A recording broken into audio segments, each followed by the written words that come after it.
This story happened roughly 7 years ago when I was 15. First, I need to provide some background information before the story begins. I grew up in a small town that had only a few hundred people, so people did tend to be rather unguarded since the area was considered very safe. I had a male best friend in the town who I would often visit. He lived in a more rural bit of it with a road near to his house that we would often go for walks on since cars barely ever went down it. My friend here is a hulking male with long poofy hair and a thick full beard. He looks like a stereotypical Viking or lumberjack. His name is Chris. I've been regarded as an attractive female and did look like a girl when I was 15. On a fairly typical day, Chris and I were hanging out at his house. It was somewhat late at night, but we decided to go for a walk on the road that I previously mentioned. It was winter at the time, so I was wearing a thick leather jacket that was zipped up. This made my figure look more masculine, especially since it was dark and it was hard to really see much of my appearance besides my figure. We were walking back towards his house after walking and talking for a bit. Everything seemed pretty normal that night until suddenly a red pickup truck came zooming down the road and swerving slightly as it drove. It was pretty obvious the driver was likely drunk or on some kind of substance. Chris and I really didn't think much of this beyond just making some jokes and comments about the driver seeming like they were drunk. That was until the truck just suddenly stopped in the middle of the road about 500 feet from us. Then it started rapidly reversing towards us. So I just looked at Chris and said in the most urgent and serious tone I could muster, "Dude, run." We started booking it back towards Chris's house, deciding to take a shortcut through the forest so that whoever was in the truck wouldn't be allowed to follow us as easily. We would often use this shortcut to get back to his house and knew it like the back of our hands. But we knew that somebody was clearly drunk or on some kind of drugs would have a hard time navigating in the forest or following us, especially on a cloudy dark night. The truck stopped at the edge of the road where we entered the forest, and the driver called out to us, "Hey, wait, come back." Chris and I were a decent bit away from the guy at this point and could have easily got away, but for some reason, my friend decides it's a good idea to turn around and go talk to the creep. I'm going to address the driver of the truck as Creeper. I have absolutely no idea why Chris decided to turn around and go talk to him. He didn't really always have the best situational awareness when we were younger and had gotten in trouble before for associating with questionable individuals. So of course, I'm not going to leave Chris alone to deal with this dude, but I'm also not going to go right up to the truck either. So I just hide out in the forest close enough that I can intervene if it seems like my friend is in danger. But I wasn't too terribly worried since he's a pretty big, intimidating dude. Creep looked like a pretty stereotypical hillbilly type with a thick bushy brown beard, being a slightly heavy-set white dude, and wearing a trucker cap. There was a skinny clean-shaven guy with a trucker cap on the passenger seat, but he never did anything throughout the encounter. This is roughly the conversation that went down between them, with the creepy dude in a slurred predatory and aggressive tone that he keeps up pretty constantly throughout the conversation says, "Why were you and your friend running away?" Chris, who maintains a pretty casual conversational tone the whole time, says, "Well, you just suddenly started backing towards us, so gave us a pretty bad first impression." "Well, where did your friend go?" "She's probably long gone into the forest by now." Creeper clearly didn't know I was a girl up to this point, so as soon as he heard from Chris that I was a female, he immediately got extremely creepy and demanding. He got very pushy and kept trying to convince Chris to make me come back and kept trying to get us into the truck. He said things like the following: "Bring her back, call your friend back," and continuous demands that Chris get me to come back once he found out I was a girl. "Do you guys want to ride? Do you want a beer?" "Well, where are you going?" To which Chris said that we were going back to his house, which was nearby. "Okay, so we'll give you a ride back there." Chris denied all of these offers and demands, but the man was getting increasingly more pushy as the conversation went on. Why Chris revealed to this man that I was a girl or continued this conversation for as long as he did, I have no idea. After a bit more of the man demanding Chris convince me to come back and trying to get us in the truck to do who knows what, Chris finally did start stepping away from the man and ending the conversation. The man didn't try to pursue Chris, but he did watch him run off into the forest. I don't know how long the dude stuck around after that, since I took off into the forest with Chris as soon as he got close enough to me. I proceeded to lecture him about how reckless he was acting and question his common sense. He's been a great friend to me, but I definitely did question his judgment more than once when we were kids. Overall, the creep didn't actually try to do much, but it's obvious he was up to no good. I really have no desire to why this guy was so desperate to get two teenagers in his truck. It's especially creepy with how pushy he got once he knew I was a girl. While I'm not exactly sure what he wanted, it was clearly nothing good, and he was definitely a very sketchy individual. My friends and I laugh about it nowadays, and while I wasn't exactly scared in the situation for the most part, it's definitely a situation that put me on edge and felt very threatening. Had this guy been sober or armed, then I feel like Chris and I would have been in a lot more danger. It didn't stop us from going on that road again. We never had an experience like that on the road before or after that event. This is definitely one of the first stories I think of when anyone brings up creepy and dangerous childhood experiences.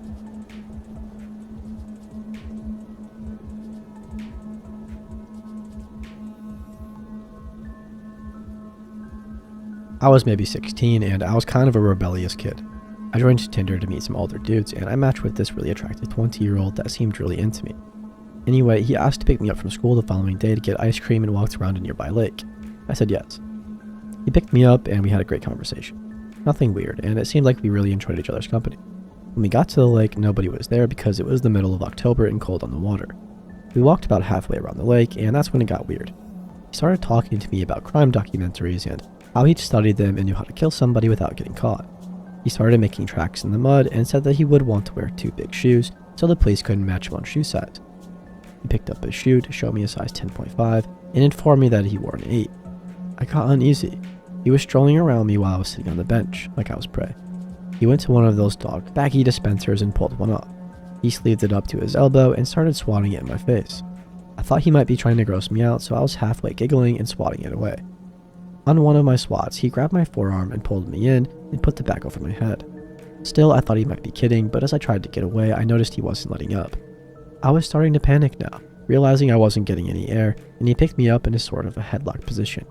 I was kicking and trying to elbow, and I guess one of those elbows connected to his groin, and we both fell to the ground. He laughed and said, "You've got more fight in you than I thought you did. We're just going to make you pass out," but I didn't even get that far. I'm proud of you. All of my stuff, like my phone, taser, etc., was in his car on the other side of the lake, so I decided to play along and pretend that it was funny. I told him I needed to grab my inhaler and asked if he would walk me back. He did surprisingly. I got in his car and grabbed my taser and my phone out. While he walked around the back of the car to his driver's side, I texted my mom SOS and to track my location. When I looked up from my phone, I noticed the guy had pulled out a pocket knife. He slowly laid the tip into my chest, just enough for it to almost pierce my skin. He just blankly stared at me, and this went on for probably about 30 seconds. I don't know why I said, but I did. "You're not going to do it." This seemed to snap him out of it, and he paused and then hysterically laughed. Between laughs, he got out. "That's the second time I could have killed you today." The whole drive home, he proceeded to tell me about how he would have assaulted me and mutilated my body if I'd accidentally died that day. I got home and bolted out of his car. As soon as I did, he sped off. I got a dick pic later that night, and then he blocked me. I looked him up, and it turns out he was actually 27 years old and had a criminal record for domestic violence. That's all I could get from him, though. I reported it to the police, but nothing came of it. Though probably because I wasn't willing to tell my parents what happened. Either way, it was the worst encounter of my life.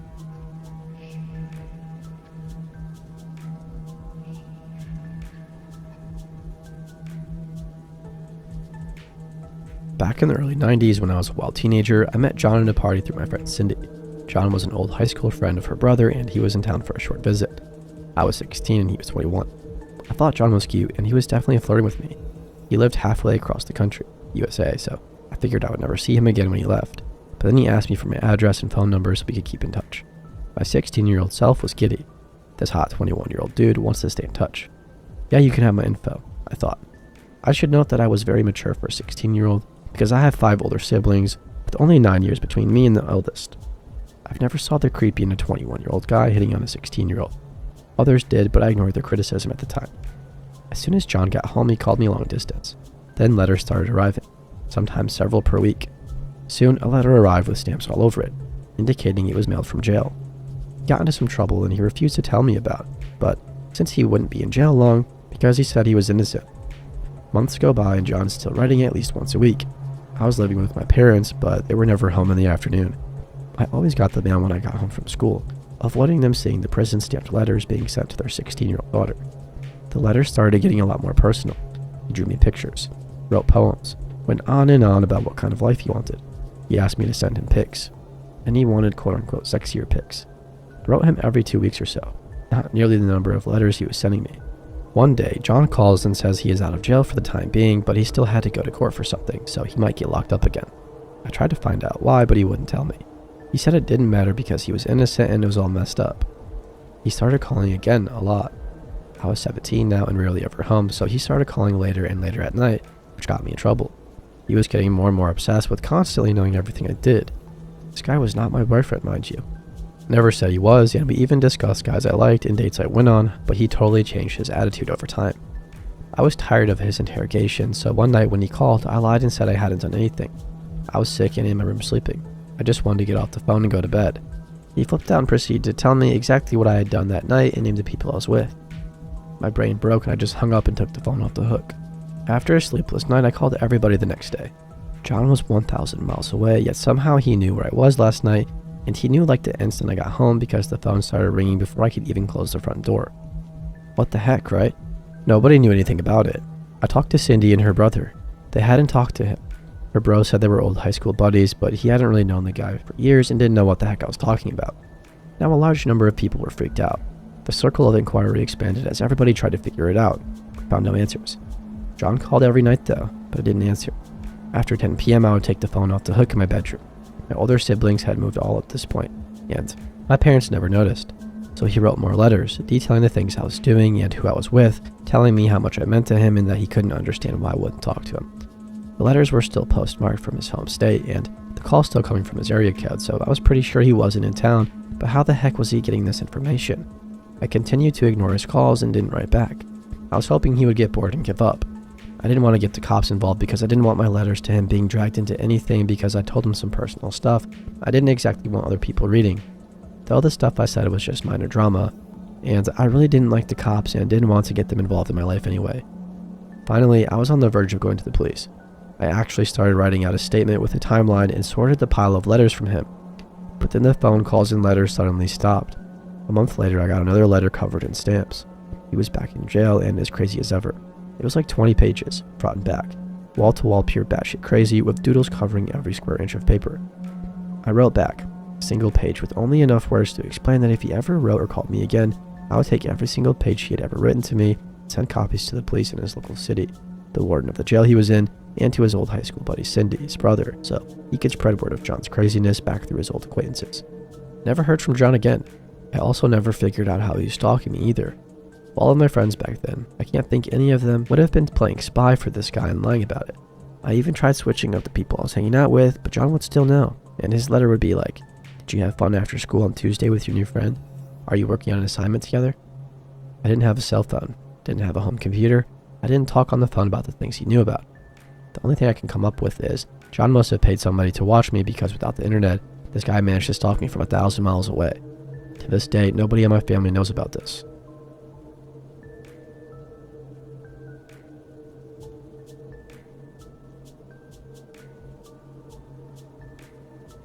After coming across this Reddit a few days ago, I decided I would add my personal experience. My account is of course a throwaway, and after this, I'll never speak of it again. I'm typing as it comes out, so pardon the horrible punctuation or grammar. I'm 25 now. When this happened, I was 14, female, doing online schooling at home. I still had to take certain tests as the high school down the road from me. I lived with my mom and stepdad in the northeastern part of Ohio. This time came when I had to take a state test. In that morning, my mom dropped me off at the high school. The night before this, I had made arrangements with my real dad to pick me up around noon, when the test would be over, but I told him if I was not right outside, then just come to my mom's house because I must have finished early and walked home. I finished early around 11 a.m. and decided I would walk home. At the time, I had a relationship with somebody who lived out of state, and we would each buy phone cards to call long distance. It was my turn to buy one, and there was a dollar store on my way home that had cards for cheap. The store I was going to was in a plaza where it was the last remaining business left. The route to my house was all main roads, no side streets. I reached the plaza and have to walk down the hill and past several stores that have gone out of business. I see a man, tall, thin, and wearing a camouflage jacket and a beanie, fidgeting with a small flag and an old planter in front of one of the empty stores. I thought it was weird but just kept my head down and approached him to pass by. When I went to walk past, he stopped fidgeting with the flag and looked directly at me. The man didn't say a word, so I just went back to looking at the ground, and at this point the dollar store was only a few more doors down, so I kind of started walking faster. I then hear really loud stomping behind me and I turn to look around, and of course he is following. So then I am basically jogging to the store. I was scared, but some part of me said he is not really following me and is probably just going to the only store open in the plaza as well. Once I am in the store, I keep looking for him, while I head to where the long distance phone cards are. Now I am just standing there pretending to get what I need, yet I am basically scanning my surroundings. I see him now. He is behind a display looking at me. I decided to walk around the store to see if he would follow. He did. I grabbed my phone card and went to the register. He was behind a display still watching me, and I don't know why, but I felt stupid for saying anything to the cashier. I talked myself into saying something once it was my turn in line. I told the cashier that I think the man is following me and I don't know what to do. She looks back to who I'm pointing at. He is now looking at a book and says, "I don't think he is. People wait for the bus here all the time, and it is probably your imagination." I felt stupid, paranoid, and uneasy. I just stood there with her looking at me. I really didn't want to leave the store. Finally, after 3 minutes of getting looked at like I was insane, I left. Once I am out of the store, I start walking fast to the rest of the plaza. I feel relieved that he was not behind me anymore following. In a couple more steps, I hear the bell on the dollar store's door. I turn around and it's him. I start running. Keep looking back and he is still walking. I finally get to the other end of the plaza and to the road leading to my house. I look back again and he is now running full speed. I have to cross and follow the road to get home, so I run across the street when I see no cars, and I'm just running as fast as I can run. It is a busy road. I thought somebody would notice this man chasing me and stop to help. He was on the opposite side, still just a bit behind me. A lot of cars are passing by and no one helps. I am focused on making it home. I did have some luck that day. My house key was never on a keychain, just a single key thrown into a large messenger bag stuffed with junk. I luckily found the key as soon as I stuck my hand into the bag. Normally, it would take me some time to locate it. I was running really fast and the bag was bouncing against my side, so the odds of that working out as well as it did were very rare. I now see my house and I'm not looking back. I run up the stairs to the back door, open it with my key, slam it shut, and lock the thing. I then went to hide. I thought there was a possibility he didn't see what house I went into. As I am hiding behind the recliner, I hear footsteps coming up the back stairs and then I hear tapping. I am hysterical at this point, not even thinking straight at all. I look around the corner to see him standing at the back door. I see him standing there tapping, and then all of a sudden he starts pounding against the glass pretty hard. I was frozen just looking, and then he presses his face against the glass and starts repeating it in the sweetest voice. "I can see you. I can see you." I was crying and telling him to leave. The only phone we had was one with a cord in the kitchen right beside the door his face was pressed against. I didn't want to move from where I was. I was thinking maybe I should run through the front door and then thought he would catch me before I made it somewhere else. All of a sudden he runs down the steps and I can't see him, and I think he's leaving. I was so happy, but as soon as that thought crosses my mind, I hear something coming from the basement. The first few times I heard it, I didn't realize that he was kicking in the basement window. So what happened next was fast. I projectile vomited across the room and lay on the floor. Yeah, not the best reaction. I then lie on the floor and give up. I feel doomed. As I'm lying there screaming, I hear beating on the door again, and I look up to see my dad. It took me a few moments to realize it was him. I ran to the door, still screaming, and opened it to my dad saying, "What the heck is happening right now? I just chased a guy off kicking in the basement window." I just grabbed him and he grabbed me, and I didn't move for a few minutes until my dad made a call to the police and to my mom who was at work. I filed a report with the cops who came out and got a description of the man. They did mention that there was someone who fit the description, whom they were already looking for but wouldn't tell us why. Never heard anything back from them anyway. Maybe 6 months later, I fell asleep on the couch downstairs. When I am awake in the same spot, I see through the kitchen to the back door, which has a light on outside on the porch. I wake up every couple of minutes thinking I'm dreaming to something. I don't know what. When I finally open my eyes all the way, I see the guy tapping on my back door. Same eyes looking right at me. I hauled ass up the steps, ran into my mom and stepdad's room, and jumped on top of them both while they were asleep to get him. He was gone by the time I realized what was happening and went down there. After all of this, my sister was visiting and up late on the computer downstairs and saw somebody looking in the window who fit the guy's description. Several times after that, somebody tried to bust open our windows, which my mom eventually screwed permanently closed. After a while, we moved. I've never seen him again, and now I live 500 miles from that place. I have a lot of problems from this still. I won't go anywhere alone, unless it is to work. I know I need to get over it, but it is hard. I thought being 14 I was too old for anyone to kidnap, and it was also during the middle of the day in a busy area. I assumed I was safe. I lied to my family now to make it sound like I could go out here doing exciting things, and the truth is, I don't really leave the house unless I'm with my friends or boyfriend.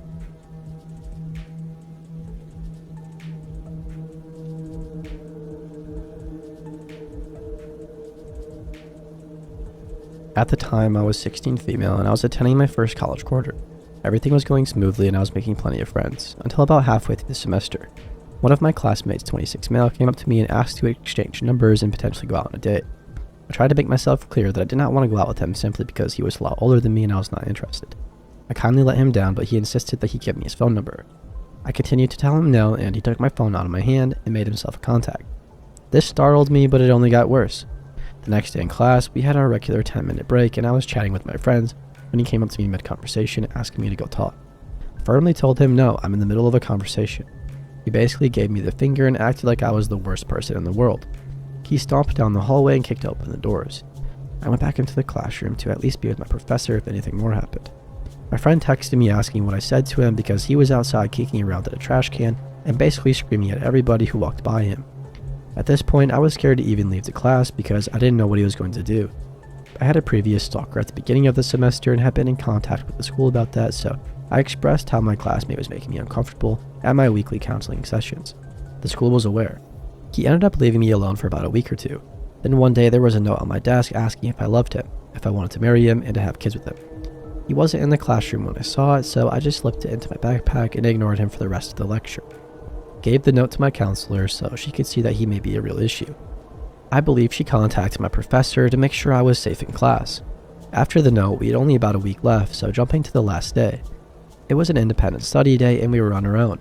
He came into the class and somehow got himself kicked out, so he ended up leaving. I felt so relieved because I knew that was the last time I would ever see him. At this point, I knew that I needed to get my stuff done quickly and make a mad dash to my car. I was about one lecture from finishing when he walks in the door and sits down at his desk. I knew that I just needed to log off my computer and finish it later, so I gathered all of my things and thanked the professor. I was speed walking to my car when I had that gut feeling that somebody was staring at me. I had to turn around and make sure that it wasn't him. Unfortunately it was, and he was full on running at me. My first reaction was to call my mom for help. Just as our call connected, he grabbed my arm and pulled me to a stop.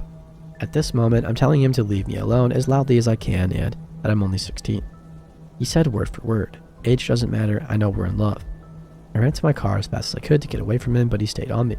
Thankfully, my car unlocked the driver's side door, only because he tried to get in. From this day on, I've watched my surroundings and I always make sure nobody is following me or watching me.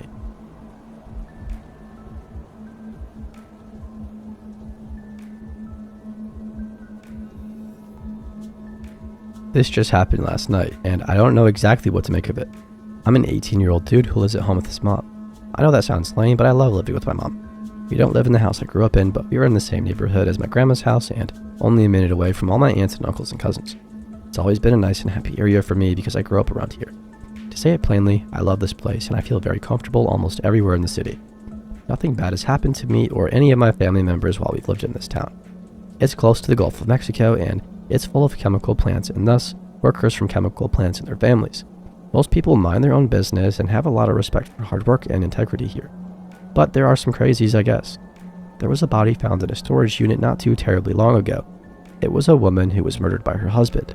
A man who used to work at the same power plant I work at now was arrested for killing a woman with his car and driving away. The point being, shit goes bad sometimes here, but most of the time it's all okay. That's why I think this little event is a little shocking to me. It was a typical Thursday. I woke up at 7 and went to work and got off at 4. I went home and did all the normal stuff I do, like taking a shower, played some video games, smoked a little bit of weed and ate dinner. Pretty good evening so far. My mom's friend April came over and stayed for a couple of hours. She lives a block away and walked here but didn't want to walk alone in the dark.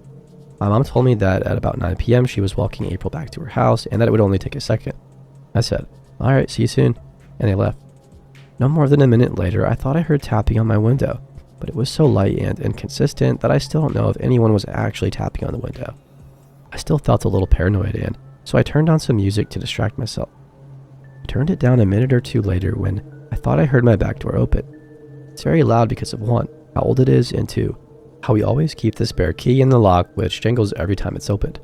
I turned my music off and didn't make another noise for a minute. I didn't hear anything. I know someone opened it. I know someone was already inside my house. I could feel it, but I didn't hear footsteps or a voice or anything. It was silent. I was kind of scared, but I quickly told myself to grab the knife I keep in my desk drawer. I did so and felt a little bit dumb because I figured I was just being paranoid. Better safe than sorry, I guess. Once again, it was silent for a while. I thought that if I acted like I had the upper hand over him, he'd be intimidated or scared, so I stood up and walked out of my bedroom, knife in hand. I don't know why, but I whistled. Just one note. I took a few steps forward. I was about to turn the corner and the back door would be in view. I stopped again and whistled once more, still thinking I was big and tough. I was about to walk around the corner. Then I heard something that made my hair stand up. I heard someone whistle back to me, clearly coming from my living room. The back door is in the living room. I was scared. I peered around the corner and nobody was there. The door was closed but unlocked. I don't know if I left it unlocked or not. I truly can't remember. My mom came home a few minutes later and I didn't tell her because I don't know, it's just weird and it doesn't make sense. I don't know what to do or think about it.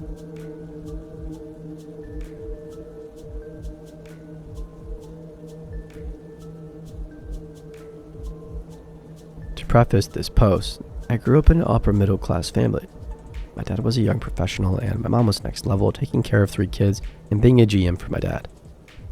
Then shit hit the fan and they divorced. At this point in time, I was in junior grade, 7 or 8, and I had recently gotten bus privileges. I was busing to school back and forth on my own with no issues, being an independent teenager and giving my mom a break, single mom and 3 kids. Now, the bus picks me up and drops me off at the exact same spot, at an intersection on a main road which intersects with my residential road. It's literally a 1-minute walk to my house. Now, growing up, my mom talked to us about stranger danger. Yet, despite that, I led a fairly sheltered life up to that point. I was overall a very talkative, nice kid. I could strike up a conversation with anyone, and usually my guard wasn't really up per se. I tended to trust everybody even if I met you for the first time. On this fateful late afternoon, the bus dropped me off at the usual spot. I was minding my own business walking towards my side street when I heard the voice of a woman. "Hey, little boy, it's cold outside." I turned around and that's when I saw the white cargo van. The woman was practically leaning out of the car. She was dressed rather nicely, all black and fairly young with a nice smile. The cargo van doors were completely swung open and she was leaning out. I strongly believe in a sixth sense, your gut, intuition, or whatever you want to call it. My gut was telling me to get home, to walk faster and to create distance. "It's cold outside. Let us drive you to your house," she said. "It's winter, by the way." "No, it's fine. My house is just down the street," I pointed. She was persistent. The van slowed down some more. She was leaning out further. I was practically walking on the gravel at this point. She kept on talking to me, but I was no longer listening. I wanted to get a better look. I wanted to see what she was trying to hide in the cargo van. You see, she was leaning in such a way that she was obstructing my view of what was inside.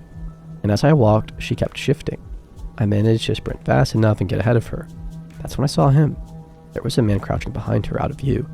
I remember seeing his body. He was hunched, ready to pounce. When I saw him, that's when everything sank in. They were trying to grab me.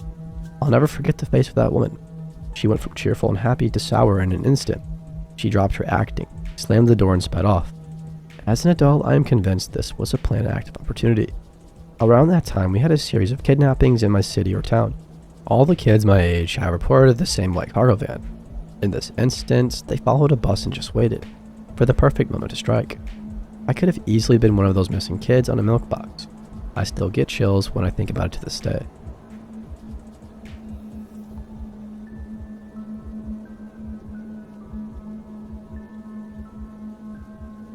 Hey guys, it's me again. I know it's been a while since I submitted a story and I still have several to share, so I thought I'd take a few minutes tonight and tell you about the slave cemetery. I've really enjoyed the comments from everybody and welcome them all. To be honest, I'm going through a bit of a rough patch in my life at the moment, and writing these stories have been a sort of therapy for me that makes me feel much better. This particular story isn't really scary and may not belong in the subreddit. I'll move it if you guys think it's a better fit elsewhere. I only put it here because it scared me and it does deal with a real encounter of real people, or at least the remains of real people. It may start off a little bit slow, but be patient with me. Heather was a big part of my life at this point, and she was with me when we found the bones. Besides, I like to remember her from time to time. We actually still talk to each other and send emails back and forth after almost 30 years. And she told me my last story made her cry, so bear with me. Again, I'm not sure this belongs here because it isn't the scary, creepy type of story like some of the others. Tell me what you think. As you know from my other stories, I was raised in the small community of Kennewick, Texas. We lived there from the time I started kindergarten until I was 15 in 1984. It was a secluded community, literally the end of the road, with State Highway 2797 coming to a dead end about a half mile past the south side of our land. At the southwest corner of our land, there was an exit off FM 2797 that was called Plaza Drive. It followed our land from the exit on the southwest corner, along the west side of our land to the northwest corner, and then along the north side of our land heading east to the bottom. The bottom was a pretty neat place to grow up. It was home and familiar, but at the same time it was creepy and strange and full of surprise and even scary. There were insects and animals of every kind. Fire ants were a constant threat. When the floods came every year, the ants would float on the water or cling to the branches of the trees. You haven't known pain until you've walked under a low-hanging branch and had a cluster of fire ants plop down on you. There were big fat water moccasins, also called cottonmouths because the inside of their mouth is white and smells of rotting meat. These were to be avoided too. We had raccoons and possums, opossums to the rest of the world. There were also wolves and bobcats and lynx and the occasional mountain lion or cougar. Alligators weren't very common, but weren't really a surprise to see either. They were never really that big. The biggest I personally ever saw was probably about 6 feet long. They usually showed up after the floods every year, so you can see that it was about as country as you can get. Hunting wasn't only a favorite pastime, it was a way of life here. I knew how to skin a squirrel or a raccoon before I could even do long division math. This was the summer of 1983, just after school had let out for the year. I didn't know it at the time, but my father had applied for a job at Fort Sill, Oklahoma, and we'd be moving there the following year in November. I was happier than I had any right to be that year. I was in love for the first time. I don't mean that I was crushing on a girl from math class. I mean I was in love, capital L and all. I don't know if it was a lack of options or what, but she was way out of my league. I was a tall, clumsy teenager with feet and hands that were too big for my body and a voice that squeaked when I got excited. I was quiet and probably not as homely as I felt, but when compared to Heather, I was downright atrocious. Heather lived 3 houses down from me, and we'd known each other since I was in 2nd grade. She was a mouthy little girl who turned into a snotty little teenager who evolved into something akin to a goddess the year earlier.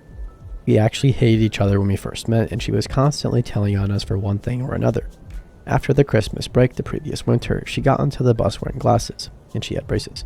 I don't know why, but from that moment on, she was in my every thought. She was light-skinned, almost pale, and had the prettiest green eyes. She had long flowing black hair that turned to an auburn shade in the sunshine, and she had a way of tossing it over one shoulder that just took my breath. When she got on the bus the day I realized that she was so pretty, she caught me staring at her, probably with my mouth hanging open, and instead of making a smart-ass remark, she smiled at me and went to sit with her friends.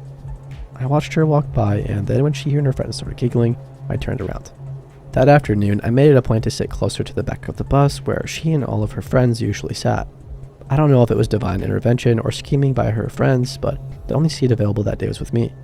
At first, she sat with her back to me, talking with her friends behind her as I watched the world go by out the window.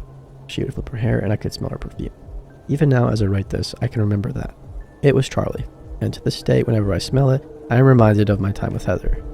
By the time the bus went through all the subdivisions and stopped at all the stops, it took about an hour and a half to get us all home. Our stops were the last on the route because we lived at the end of the highway. After Candace and Allison got off about halfway home, she turned around and slouched down on the seat, resting her knees on the back of the seat in front of us, and opened up her math book. I was too nervous to talk to her, and that probably would have been the closest I ever got to her, but then she asked me if I had Miss Williams for math when I was a freshman. I knew Miss Williams well.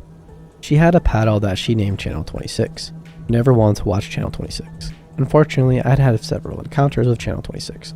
I thought of a million witty answers hours later that night as I lay in bed thinking about her, but at the moment all I could say was, yeah, I had her in 2nd period. Of course my voice chose to do its chipmunk thing and I wanted to hide forever after that. Heather didn't seem to notice though, and she slid a little closer to me so she could show me the algebra she was trying to do. It's weird, but even at this moment almost 30 years later, my heart is beating a little faster with that memory. Luckily, I was actually quite good at math. I work as an electronics technician now, and math is a big part of my day. Algebra and geometry and trig all seem to come naturally to me. For the most part, there is only one answer to a math problem. It's either the correct answer or not.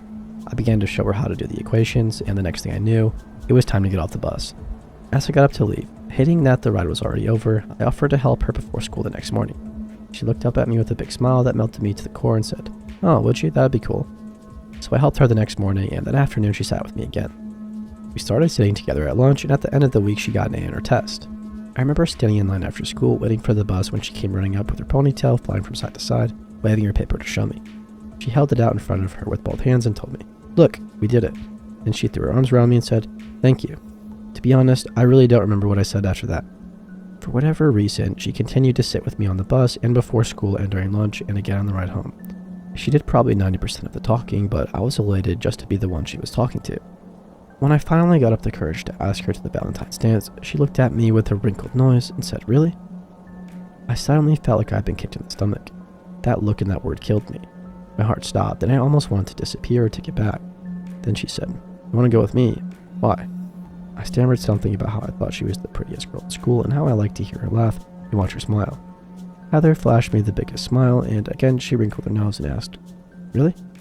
She told me that she'd have to ask her mom if she could go. I reluctantly admitted that I'd have to do the same. My mom would have to drive us to and from the dance. We got on the bus and Heather sat with me again. She turned to her friends and told them about going to the dance, and after a few minutes, she turned to me with this big green eyes and smiled at me. Looking back now, I think that was the exact moment that I fell for her. As much as a 14-year-old can fall, that is. She slouched down on the seat again, propping her knees on the seat in front of us, and took out another school book. I can't remember what it was because she also reached over and took my hand, and we held hands all the way home. After that, we were pretty much attached at the hip. I don't know what her friends thought about us, but I was a hero with my friends. As I said, she was actually out of my league. I asked her once a few years ago what it was, and she jokingly told me that it was only because I was convenient for living so close. Then she admitted that it was because I was nice and easy to talk to.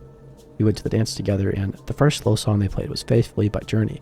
We wore a knee-length satin-type dress that was baby blue and had spaghetti straps. Same color shoes, and her hair was well done up with a baby blue ribbon. I hate to admit it, but I stepped on her toes a couple of times. My mom was supposed to get us at 10, which I hated because the dance wasn't over until midnight. When I said something about needing to leave, she smiled and told me that she'd called her mother when she went to the bathroom earlier. She asked her mom to call my mom so we could stay until the dance was over. What a girl, huh? Kissed her for the first time that night. Actually, she kissed me, but I have to maintain my manliness, lol. Again, Journey was planning. This time it was open arms, and somehow we'd ended up by the bleachers that had been folded up out of the way. There were already several other couples dancing there in the darker parts of the gym, and we kind of mingled in with them. Time and space lost all meaning at that moment. I forgot to breathe. I forgot how to dance, and I even think I forgot to keep my heart beating. I was kissing Heather, the girl who everyone else I knew thought was so beautiful, in front of God and in front of everybody. If I live to be 100 years old, that is the kiss that I'll measure all other kisses by. Over the next year, we became the couple at school. We were inseparable. I don't think that we spent more than 12 hours apart for the next 14 or so months. The only time we weren't together was when we went to bed and we were in a different class at school. Her parents and my parents were good friends, and they seemed to enjoy, or at least tolerate, the idea of Heather and I being together.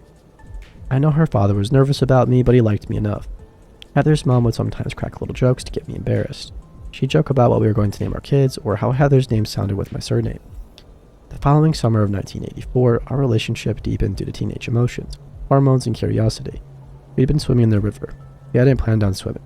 We were talking and walking barefoot in the water when she splashed water on me. It wasn't long before we were both soaked and out in the deeper water. Heather was wearing a white sleeveless shirt and cut-off jean shorts. She tanned quite a bit and also had filled out. The water was cold and it turned her shirt kind of transparent. She caught me looking and moved in closer to me, and nature kind of took over. It was the first time for both of us. I want to say that lightning flashed and stars burst, but to be honest, it was over pretty quickly. However, that first encounter kind of broke the ice for us in that aspect, and subsequent times were surprisingly wonderful. Instead of such a big occurrence being awkward and causing problems, we actually grew closer from experiences. I knew that it may sound terps, or perhaps naive, but I realize now that we weren't just two teens in a rut, we were actually making love. She was indeed my first love, and consumed my every thought. The summer of 1984 will always be a fond memory for me on so many levels. We were together many times that summer, sometimes 2 or 3 different times a day. One day, shortly after my 15th birthday, she and I decided to go exploring. There was a railway trestle about 1.5 miles from my house. An old construction road had been made when they were building the trestle 20 years earlier and was now mostly overgrown. We thought it would be a neat idea to have a picnic on the trestle, overlooking the river. Of course, my hormones thought it would be a neat idea to do other things on the trestle overlooking the river too. We got everything together and started walking. We were holding hands and just enjoying each other's company. She was telling me about one of her friends who had a pregnancy scare, which led to more serious talk between us. Talked about me making the varsity football team and how she'd been in the running for cheer captain but didn't make it. Talked about Jason, the weird little kid who lived next door to her. It was a nice Saturday afternoon. Birds were singing, wind was whispering in the trees, and life was good. I was in love for real and had the prettiest girl at school in love with me for whatever reasons. I don't think my feet touched earth the entire summer. We were walking on a construction road named Prairie 6442 on the Google map. It ended about 300 yards before the railway tracks because nature had taken it over. We'd been there the previous summer and had to climb through, over and around brushes and brambles then, but now it was impassable.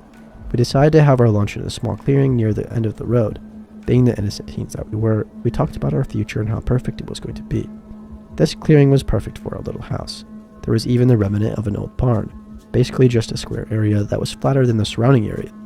We talked about how we could put a house there and a swing in the tree and a garden over there. After we ate lunch, it was getting warm, so we decided to sit in the shade under a tree for a while before starting back. We laid on top of the tablecloth we brought, and she turned her head to one side and head straightened out and was basically laying on top of me when she suddenly stiffened and yelped and sat up and then stood up and backed a few steps away, her eyes wide with fright. Thinking it was a snake or something, I knew better than to make any sudden movements, so I asked her what it was. She hugged her arms around her. Yes, we were still dressed, by the way, and pointed. "There's a skull," she said. My first thought was that it was a raccoon or possum or maybe a dog's skull, but when I looked, it was definitely a human skull. Just the nose hole and the eye sockets were showing. Everything else was still buried. When we looked closer, we saw the edge of a piece of wood and decided that it was actually an old coffin. Heather didn't like being here and said she wanted to go now, so we packed everything and went home. I walked her home, and we decided on the way not to say anything about our find because it might raise questions about why we were out there. We sat together at church the next day and held hands throughout the sermon. After church, she told me that she and her parents were going to visit a sick relative in Humble and that she'd call me when she got home. For the first time in months, I had an afternoon that wouldn't involve doing something with Heather.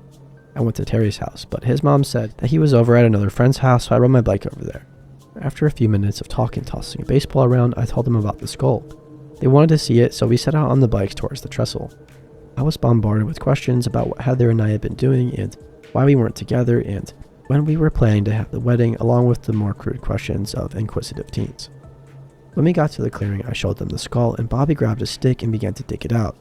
He decided that he wanted to take it home. We all started digging, and before long, we unearthed most of the outside of the old wooden box. There were a lot more bones inside of it, and the smell was horrible. It smelled of earth and rot. About a foot down, the ground was still moist, and the smell got worse. The more we dug, the worse it smelled, and I kept having visions of one of those bony arms reaching out to me. I said something about what we would do if that happened, and everybody kind of lost interest. We stopped and were debating about what to do when Terry noticed another mound and then another. The clearing actually seemed to be a graveyard of some sort. We thought we were going to jail for messing with the graveyard, so we stopped digging, and Terry decided that we should tell somebody about this. That evening, his mother called our house and told my mom about the graveyard. Luckily, I already told her about it and already had my butt chewed for being there. She said that the sheriff wanted us to show him where it was. She assured Mom that we weren't in any trouble. However, the sheriff had been insistent about looking into what we'd found. We got to skip school the next day so we could take the sheriff and 2 deputies to our gruesome find. I got to ride in the front seat of the sheriff's car that day. It was pretty cool looking at all the buttons and knobs and switches and stuff. There was a big Mossberg shotgun mounted on a rack between the seat and the radio that would occasionally spout out something. Terry and Bobby rode in the back seat, behind the metal grating. When we reached the clearing, we had to open the doors for them because the back doors wouldn't open from the inside. We showed the sheriff the box we'd partially uncovered, and he sternly asked us why we were digging around it. Bobby admitted that he thought about taking the skull home. The sheriff looked at him with an incredulous expression and asked why. Bobby just shrugged his shoulders and said that he thought it'd be cool to have. The sheriff walked around taking notes on the pad and counting the mounts. There were 28 in all. He got back into his car and used the radio for a minute and then said that there had to be an official investigation and took our names and addresses and phone numbers. I lied about how I'd found the clearing. I didn't want Heather's parents to know we'd been this far away from home or what we'd been doing. Over the next several days, we got several calls from the sheriff's department and from the local newspaper. The sheriff showed up one day a few weeks later, about an hour later after we got off the bus. Heather and I were sitting on the porch working on her homework and bumping shoulders every now and then. She still had her cheerleader uniform on. The sheriff told us that the land had been taken from the owner when the railway had been built there in the early 60s. It was called eminent domain. Before then, it had been owned by a family from Louisiana that had a big sugarcane farm and had decided to try to start one here. The same family had owned the land since the early 1850s. The bones were between 120 and 150 years old. It was impossible to identify them because of the age and because there were no tombstones. He told us that when the floods came every year, the ground would get saturated and the boxes had started to float to the top. They had contacted the previous owner but had no knowledge of the graveyard. He did admit that his family had owned slaves at the time of the abolishment in the 1860s. The sheriff told us that it was assumed the graves were all the workers who had been brought here to start the sugarcane farm. They tried to farm it close enough to the river to provide easy transport, but the soil was too harsh or whatever to allow the plants to grow, and after about 5 years or so, the farm was abandoned. The flat spot we thought was an old barn had actually been a church. There was nobody to claim the remains, so the county had exhumed a total of 34 sets of remains. Some of the boxes had 2 bodies in them that were children, and would enter them at the county cemetery using donated funds. It was cool to learn a little bit about the history of the area. When they were exhuming the bodies, they found the remains of an old steamboat in the river nearby. It had a big bell on it and was traced back to the Battle of San Jacinto, back when Liberty was called Atascocita, in the 1700s. The bell and the story about the slave cemetery are in a local museum there. I visited the cemetery a few years ago when I was in Houston with my job. The graves are still there but are unmarked. There is a small memorial plaque that simply states the people were found in the remains of an old farm across the river in Kennewick. Heather and I were a couple until I had to leave in November of 1984. Part of my heart broke that day and has never recovered. Heather has admitted the same to me. We both remember the other with the fondest of memories. We are both married now and we're both happy. However, we will always wonder what if. Sometimes when we talk, we'll wonder how our lives would have been had I not moved away. I met Heather's husband for the first time when they came to my wedding. We all posed for a photo together. My mom noticed about a month after getting the wedding photos from the photographer that Heather's husband and I could have been brothers. We both very much look alike. When I later mentioned this to Heather, she told me that her husband had noticed the same thing in her and my wife and that he wasn't really happy about it. It was then that I remembered that my new wife also has big green eyes and flowing black hair that is auburn in the sun. And when we danced at a reception, her head fit just right in the crook of my neck and shoulder as well.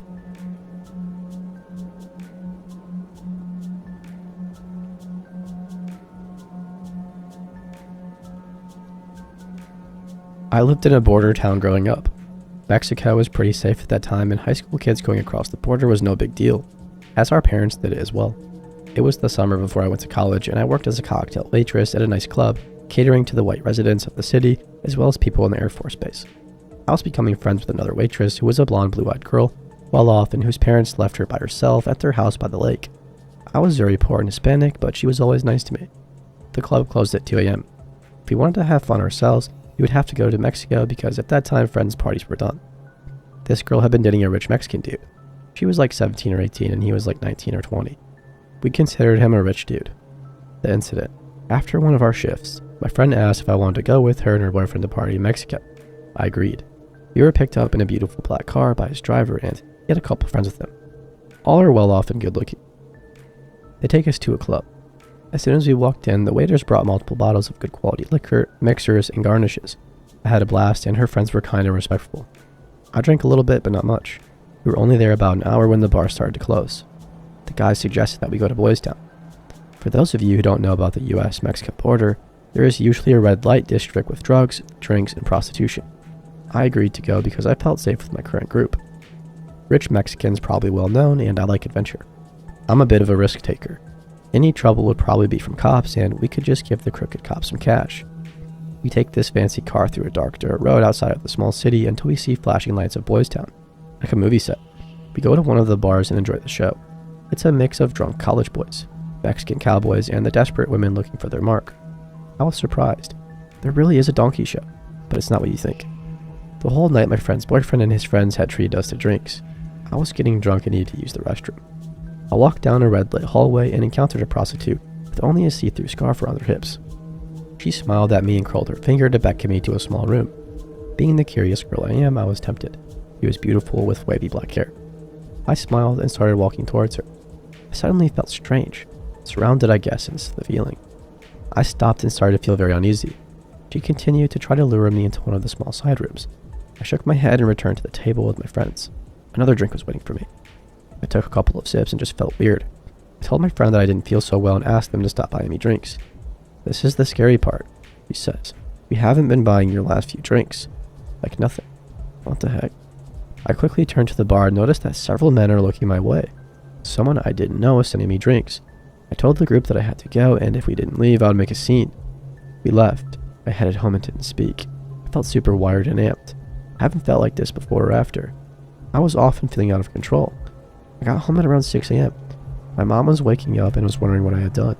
I told her I had hung out with my friend, her boyfriend, and their friends. And I proceeded to stay up wide for hours, trying to act normal. Maybe I'm being paranoid, but I think somebody was trying to hurt me or trick me. I was a pretty girl who was poor. If I disappeared, so what? Was that prostitute trying to get my money, or was she luring me into a trap? Who was buying me drinks that ended up with me feeling out of control?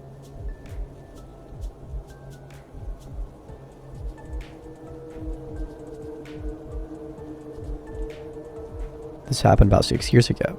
I was 23 and am female, and attending community college in a medium-sized US city known for having a young bar and club scene. It was hard to make friends since I never hung around college and didn't meet anybody at my part-time jobs. Eventually, I met a group of 3 girls. We all met at around the same time and formed a fun group together. We used to go out and bar hop quite a lot. We had a blast. One girl named Lana couldn't make it out, so she is not in this story. This particular night, I met up with Kayla and we went to meet Jenny and her boyfriend Jackson at a nearby bar. We all lived close, but only Jenny and I lived with walking distance. Kayla was going to stay over at my place about a half mile from the bar area. Jenny had met Jackson about 3 months before. Seemed like a cool enough guy, a few years older than us. We'd met him early on in their dating life. By this time, we'd been to a party at his house and he'd been out with our group before, so we knew him somewhat well. Jenny gushed about him and really liked him a lot. The bar we went to first had a small dance floor, pool tables, and other games you could play. It was chill, and that's how we liked it. We didn't tend to go to more of the clubby places. We all liked to dance, but preferred the bar dancing to the club dancing. We were deciding where to go next, and Jenny suggested that we go to the Cruise, a club, but also they allowed 18 plus it. I had been there only once on vacation several years ago, before I was 21, and had no desire to go again. We said no. She discussed it privately with Jackson, and then they came back to Kayla and me. She begged us to go on the cruise because it was Jackson's last night in town before they went away for 6 months. He traveled often, with a fancy job, and he really wanted us all to go. We agreed.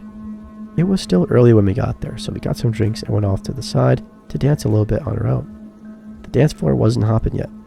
Now, this is where things got weird. Jenny and Jackson are watching Kayla and me dance and asked us if we have ever made out before. That might seem normal to some of you, and honestly, it didn't make me blink at the time because we were buzzed and feeling good. But we said we hadn't, and Jenny and Jackson asked us to. Kayla and I were like, we're drunk and having fun, so why not? So we did for their entertainment, I guess. Eventually, the dance floor got full and we went out to dance. By this time, I knew I had enough to drink and wasn't buying myself anything else, but Jackson kept asking what I wanted and brought us all 2 to 3 more drinks as we were dancing. I did the most drunk girl thing ever and fell down on the dance floor. So embarrassing. Now, like I said, we went out often and always knew our limits. None of us were falling down drunks or had even had blackouts before. I recall very little about leaving the club and walking home. I lived close by, but it was still between a 10 to 15 minute walk, depending on how far down we wandered. I always felt safe previously. Kayla and I woke up the next morning to vomit on the floor. She was sleeping on the tiny couch in my studio, which was odd because she always slept in my king-size bed with me when she stayed over. I had vomited in my sleep even, but sat up and did it on the floor. She had vomit dribble out of her mouth, and she peed on my couch as well. We found this very strange, but we both got this messed up. Like I said, we were pretty successful at having a good time and stopping at our limits. I thought we got drugged, but I couldn't figure out how. I also had caked on mud all over my shorts I was wearing, but not inside my underwear or my wet sweater. No memory of how the mud got there. We both had vague memories of talking to hitting on some under 21 girls as we left the cruise and were totally mortified. Beyond that, I'm shocked we both got back to my place unscathed. I felt beyond terrible that day, like the worst hangover times 10. I thought I almost need to go to a hospital. That is the event that caused us to be like, maybe our partying days are behind us and we shouldn't drink so much anymore. Stick to chill lounges and such. I pushed it out of my mind and didn't think much of it until recently. I recounted this story to my current SO. He theorized that my friend Jenny and her boyfriend Jackson may have drugged us. What for? I'm not sure. Maybe to soften us up to a foursome. Couldn't really say. Jenny was my good friend, so I'm shocked she would have planned to drug us. Our group sort of fragmented after that. Kayla and I still hung out for a while, until we both moved. We are still good friends to this day, though we live far away. We didn't see Jackson until a few months later when he came back for a visit. We met at a bar just for a few minutes to say hi. I was out with a big group of people. My workout group had a night out. Jenny was talking to someone, and I talked alone with Jackson for a moment. Just a regular hi, how are you stuff, and they left that night. A male friend from the workout group said that he was looking at me lustily. I denied it and said that his girlfriend was my good friend. Jenny and I hung out less, but we're still friends. Looking back, maybe it makes sense with what happened at the cruise, asking us to make out or insisting we go there. It was rather anticlimactic because I never confronted either of them. Of course, something else could have happened altogether, but it terrifies me that my friend I was close to might have conspired with her boyfriend, or even if Jackson did it on his own. He and Jenny got married and moved far away, and I haven't had much communication with them since. I hope this isn't some dark hobby of theirs. Now I'm super paranoid about who buys me drinks and won't ever leave a drink with someone I haven't known for a very long time.